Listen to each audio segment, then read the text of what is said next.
Assalamualaikum warahmatullahi wabarakatuh. Saya Cikgu Suhaila binti Ismail daripada Maktab Mahmud Pokok Sena. Okey, hari ini kita akan mempelajari di bawah topik bab 8 keradioaktifan di bawah objektif pembelajaran, iaitu 8.1.2, menerangkan dengan contoh maksud bahan radioaktif, keradioaktifan dan konsep separuh hayat perebutan radioaktif. Okey, ini adalah standard pembelajaran bagi topik 8.1.2, menerangkan dengan contoh maksud bahan radioaktif, keradioaktifan dan konsep separuh hayat perebutan radioaktif. Okey, untuk topik ini saya akan menerangkan contoh soalan separuh hayat perebutan radioaktif, iaitu contoh 3 di dalam buku teks muka surat 236. Okey, dengan soalan keaktifan bahan radioaktif Q mengikut masa ditunjukkan dalam jadual 8.1.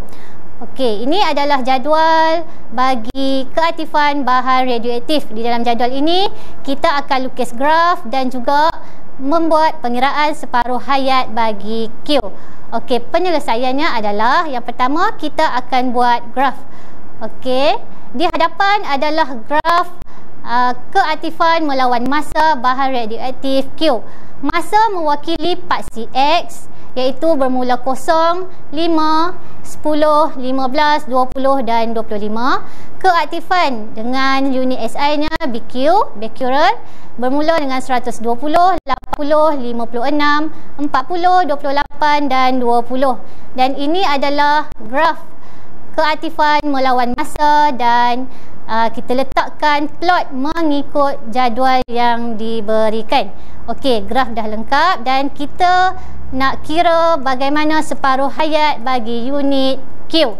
Okey, di sini adalah pengiraannya. Keaktifan asal adalah 120 becquerel. Keaktifan pada separuh hayat menggunakan formula 1/2 darab 120 becquerel dan mendapat 60 becquerel.